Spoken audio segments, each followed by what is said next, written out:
خدا مسلمان چې د جنت ته ځي نو د دې دپاره به اول شرط اخو ایمان دی چې په پاک پیغمبر باندې به ایمان راوړي ځکه چې بغیر د ایمان نه جنت ته تلل محال او ناممکن دی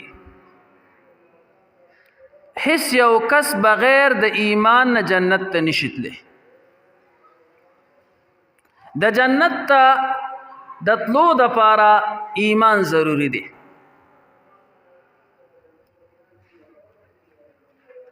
نو کله چې دا مسلمان دی جنت ته ځي د وجې د ایمان نه نو بیا چې دی جنت ته دی لاړ شي نو په جنت کې به دته نور ثمرات او نور نعمتونه ملاویږي نو دخول الى الجنت دا منحصر دی په ایمان باندې او بیا د جنت نعمتونه زیاتېدل د جنت نعمتونه ملاوېدل دا په اعمالو باندې دي څومره چې د انسان اعمال اعلی مرتبه والا وي نو دته به جنت هم اعلی ملاوي او کو اعمال کمزوري دي نو جنت به ورته ملاويږي هو هغه شانته نه سرنګ چې اعلی اعمال والا ته جنت ملاويږي نو مسلمان به جنت ته داخليږي په ایمان سره او نعمتونه به ورته ملاويږي په اعمال سره اوس دا نعمتونه چې زیاتېږي نو چې عمل څومره دې کې خوند پیدا کېږي نو هغه مره به د جنت نعمتونه ښکلي کېږي او زیاتېږي به بیا الله رب ذوالجلال د نعمت د زیاتولو دپاره په دنیا کې مسلمان له مقور کړې ده چې دې به عمل کوي نو په دې اعمالو باندې به د نعمتونه زیاتېږي بیا د دغه دنیا احوال د دنیا شب و روز په دې کې الله رب ذوالجلال فرق ایښودی دی کله به ته په یو ځای کې عمل کې هغه به لږه مرتبه لري او کو دغه عمل په بل ځای کې وشي نو هغه بیله مرتبه لري لکه مونځ دی ما او تا یې دلته په حلیم آباد کې کوو په چارسده کې کوو درته به څه ویمه په تمام پاکستان کې مونځ کوه خو ستا دا مونځ یو په یو دی ګورې داسې نشته دی چې کو ته د دې ځای نه فیصل مسجد ته لاړې بادشاهي مسجد ته لاړې نو ستا دا مونځ به زیات شي نه دې سره نه زیاتېږي ستا مونځ اوس دا مونځ به څه سره زیاتېږي مونځ به هغه سره زیاتېږي کم ځای چې الله رب ذوالجلال د زیادت مرتبه ورکړې ده هغه کم ځای دی نو رسول الله مبارک 3 جماعتونه یاد کړي دي یوې حرم شریف یاد کړی دی او یوې مسجد نبوي یاد کړی دی او درېیمې مسجد اقصی یاد کړی دی نو دلته ستا مونځ یو په یو دی او په حرم کې یو په یو لاک دی او په مسجد نبوي کې یو په 50 زره دی او په بیت المقدس کې یو په 25 زره دی دا اوس د زی او د مکان د وجې د عمل ته دومره لویه مرتبه ملاویږي بیا دام یاد وساته کو ته د لوی نه په لوی اجتماع کې مونځ وکې بعضې خلک دومره د عقل نه خلاص وي وایي زه لوی اجتماع کې مونځ کومه چې ثواب مې ډیر وشي نه د لوی اجتماع او د وړې اجتماع ثواب یو دی ته وی ولې جامع مسجد چې وي بس هغې کې د جمعې مونځ دغه شانتي نور جماعتونه د جامع مسجد نه دي او عام منځونه پکې کې هغه منځ ته په لوی اجتماع کې او کو دقلته کې یو ثواب دی څوک دا نشي ثابتولی چې د منځ به زیات شي بعضې هسې ځان یې قلقلا خان جوړ کړي وي وایي زه لوی جمع له ځان رسومه چې ثواب مې ډېر وشي او د خپلې محلي جومات پرېږدي وی زما ثواب پسې زما نه لا صلاة لجار المسجد الا فی المسجد على كل حال مانا خبره اگدیږي نو بعضې مکانونه الله رب ذوالجلال داسې پیدا کړي دي چې هغې کې ته عمل وکې نو هغه د لوی مرتبې عمل ګرځېږي همدغه رنګې بعضې زمانه الله رب ذوالجلال داسې پیدا کړي دي او بعضې وختونه الله پاک داسې پیدا کړي دي چې په هغې کې ستا یو عمل هغه په سوچنده باندې کېږي د هغې زمانو نه یو زمانه الله رب ذوالجلال په ما او تا باندې راوستونکی رمضان المبارک ده په رمضان المبارک کې ته یو عمل کې هغه یو عمل فرض منځ نن مونږ چې دا د جمعې منځ کوو فرض منځ نو دا په یو دی خو کو دا منځ مونږ بیا په رمضان المبارک کې کوو آقا انعامدار محمد رسول الله صلی الله علیه وسلم بیان فرمایي چې ستا دغه یو منځ په رمضان المبارک کې دا یو په اویا دی او ته راولګېدې نن نفل کې نو ستا نفل نن په نفل باندې دي خو کو په رمضان المبارک کې دا نفل کې الله رب ذوالجلال وی دا نفل په فرض باندې بدلی دا د رمضان المبارک هغه برکات چې عمل ورسره الله رب ذوالجلال زیاتی نو هغه میاش په موتا باندې راتلونکې ده چې زما ستا یو فرض منځ پکې په اویاو باندې بدلیږي او زما ستا نفل پکې په فرضو باندې بدلیږي دغه میاش الله رب ذوالجلال ما او تا ته رانږدې کړی ده اوس د رمضان المبارک دا روزې کله راغلي دي آقا انعامدار محمد رسول الله صلی الله علیه وسلم په مکه معظمه کې 53 کاله تیر کړي دي 40 د نبوت نه مخکې او دغه 14 کاله د نبوت نه بعد آقا انعامدار محمد رسول الله صلی الله علیه وسلم په مکه معظمه کې تیر کړي دي خو په دغه 14 کالو د نبوت په زمانه کې روزه نه وه کما چې فرضي روزه ده د رمضان المبارک دا میاش دا نه وه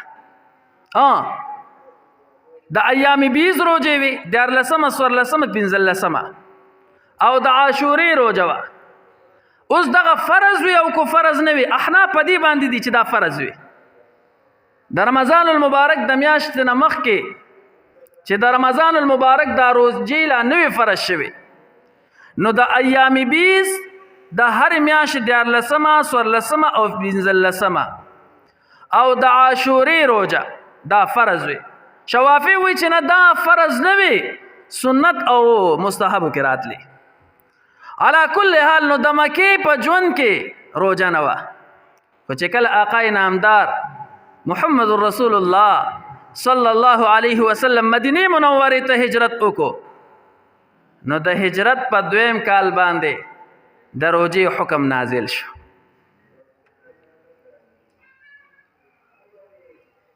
او په کومه میاشت کې نازل شوی د حکم دا کومه میاشت چې شروع د شعبان او د اخیری روز ده په دې میاشت کې دا حکم راغی چې تاسو به د رمضان المبارک دا روزې نیسئ اوس په مکه معظمه کې روزې نه وي او په مدینه منوره کې دا روزې وي دا حکم ولې راغی ذهن له سوال راځي چې په مکه معظمه کې آقا نامدار محمد رسول الله صلی الله علیه وسلم 14 کاله د نبوت زمانه تیر کړله. په دې کې روزه نه وه، خو چې کله مدینه منورې ته هجرت وشو، په مدینه منوره کې 2م کال دی د هجرت، او په هغې کې د روزې حکم راغی. دا ولې راغی؟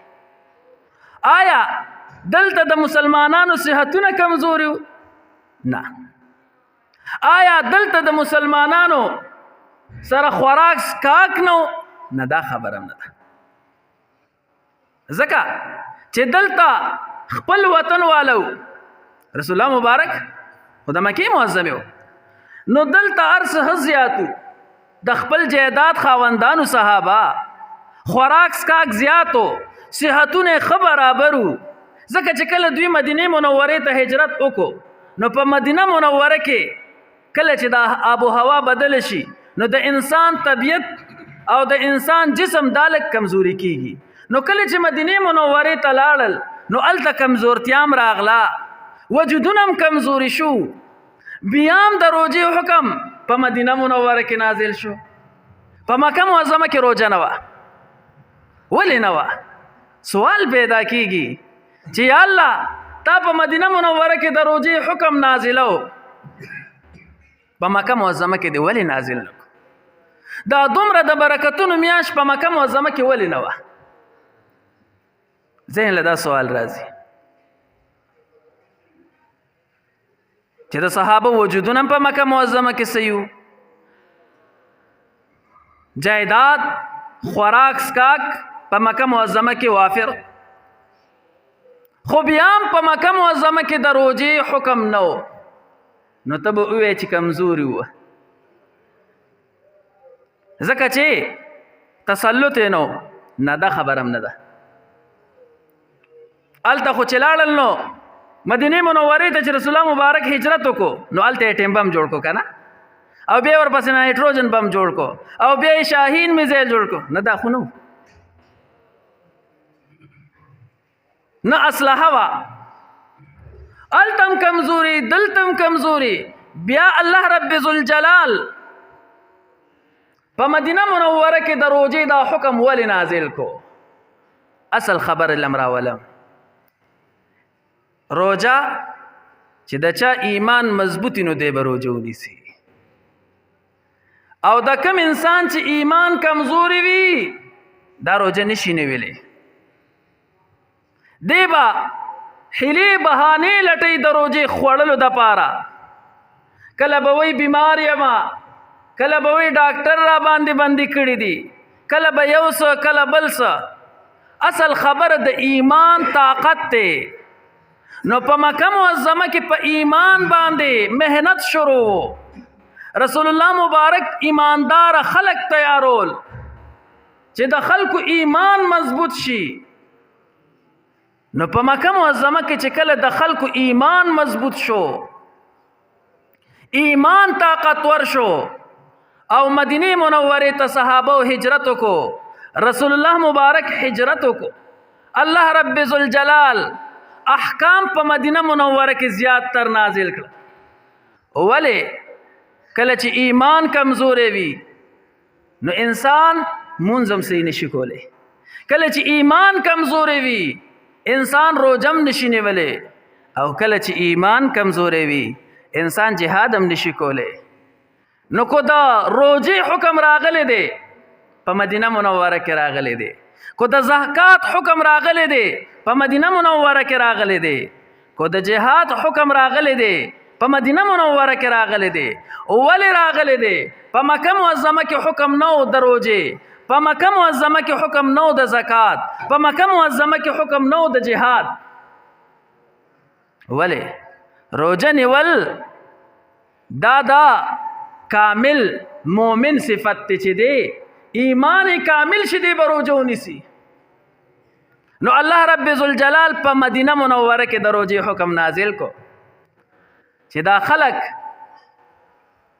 اوس کامل مومنین شو. ولې؟ د رسول الله مبارک د پاره خپل کورونه پرېښودل، د رسول الله مبارک د پاره خپل اولاد پرېښودو، د رسول الله مبارک د پاره رشتہ دار پرېښودل، خپل وطن یې پرېښودو. بیا الله رب ذوالجلال حکم وکړو چې اوس ته روژه ونیسي. دا خلق ما ازمایل، ما د دوی امتحان اغستو چې رسول الله مبارک تا باندې خپل مال ورکي او کنا، رسول الله مبارک تا باندې خپل جائیداد ورکي او کنا، رسول الله مبارک تا باندې خپل اولاد ورکي او کنا، رسول الله مبارک تا باندې خپل وطن ورکي او کنا. هغه مهاجرین او صحابه ثابت کړله رسول الله مبارک تا باندې خپل مال ورکو، تا باندې خپل جائیداد ورکو، رسول الله مبارک تا باندې خپل اولاد ورکو، رسول الله مبارک تا باندې خپل ځانم ورکولو ته تیار دي. د دوی ایمانونه کامل شو ځکه مې په د روژې حکم نازل کو. معلومه دا شوله چې بغیرته انسان روژه نشي نیولی.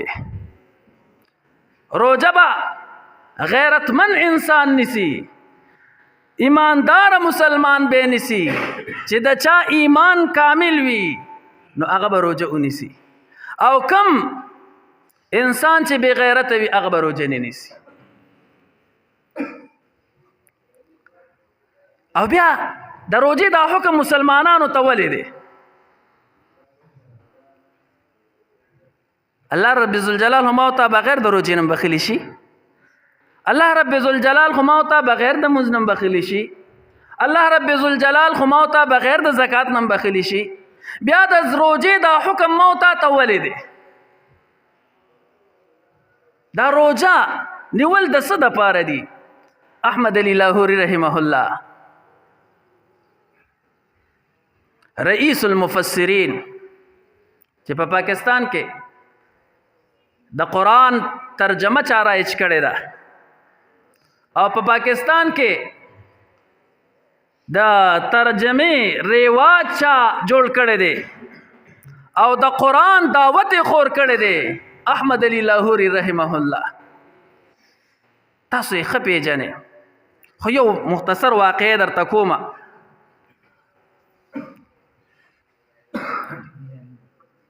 لاهور کې وای چې کله دوی ترجمه شروع کوله نو ترجمه شروع کړه، قرآن به خلکو ته وی او د قرآن درس به کو. احمد علی لاهوري رحمه الله زموږ د استادانو استاد د ډاکټر شیر علي شاه نور الله مرقده چې عظیم مفسر دی، د هغه استاد او هغه رحمه الله بیا زموږ استاد دی. الحمدلله بخاری شریف او ترمذی شریف منګه دا نه ویلې، ډاکټر شیر علي شاه رحمه الله نه ویلې.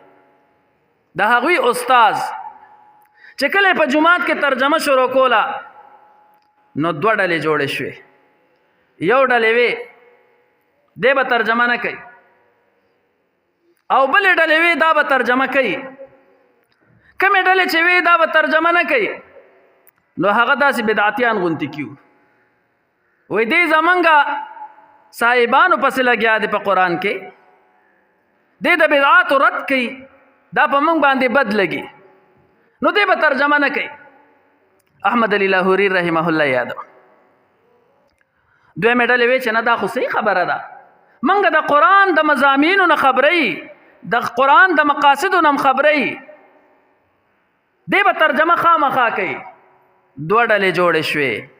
احمد علی لاهوري رحمه الله ته پته ولګېدله صاحب ته خو پلان کې جماعت کې ترجمه کې د قرآن تفسیر کې خو هلته خو خلک دوه ډلې جوړ شو. یو ډله وایي چې کوي به، بل ډله وایي چې نه به کوي. دا به څه کېږي؟ خو اهل حق فساد نه خوښوي، اهل حق شر نه خوښوي، د الله دین خورئ. احمد علی لاهوري رحمه الله به خپل قرض کسانو ته وایي، ځکه ته پته ولګېده چې دا نور هم مخالف دي، دوی خو مې نه مني، خو دا کم مې چې مني هغوی ته وي وایي تاسو په آرام کښېنئ، تاسو به سم نه وایئ. نو وایي کېږي بس هغوی خو تا ترجمې ته پرېږدي نه، وایي نه دې پرېږدي، خو تاسو به سم نه وایئ. ځان سره قرآن راواغستو، راغې ودرېدو، جماعت ته راغې، خلک ورته وایي ترجمه به نه کې، تا ته مونږ ویلي دي. دلته به موږ ته تفسیر نه بیانې. احمد علی لاهوري رحمه الله ته وایي، احمد علی لاهوري رحمه الله ورته وایي ستاسو خبره صحیح ده، زه به نه بیانوم. دا قرآن دی ما سره، ما په لاس کې نیولې دی، راشئ دا ما نیولې دی، ما د دې لاس نه ونیسئ او د دې جومات نه مې بهر کې. احمد علی لاهوري رحمه الله ورته وایي د لاس نه مې ونیسئ او د جومات نه مې بهر کې. نو کو سباله الله رب ذوالجلال ما ته دا وفرمایي چې اے احمد علی لاهوري تا زما د قرآن ترجمه ولې نه کوله، تا خلکو ته قرآن ولې نه بیانو، تا د قرآن تفسیر ولې نه کو؟ نو زه به جواب کوم چې یا الله ما خو بیانو، زه خو راغلی ما خلکو ته قرآن غوړولی، د قرآن تفسیر مې ورته کول، د قرآن ترجمه مې ورته کوله، خو یا الله ستا بندګانو زه د لاس نه ونیولم د جومات نه بهر کړم. نو راشه ما د لاس نه ونیسئ د جومات نه مې بهر کې. زه به نه کومه د قرآن تفسیر به نه کومه، د قرآن ترجمه به نه کومه. تمام خلق حیرانه پاتې شو چا لاس ورنه وړو. ورته وایي ځه نن ترجمه وکړه سبا له به ګورو. سبا هم پکې تیر شو، په دې کې کلونه تیر شو، خو چا احمد علی لاهوري رحمه الله ته لاس یې ونړو. ولې کو لاس یې ورله وړلی وې؟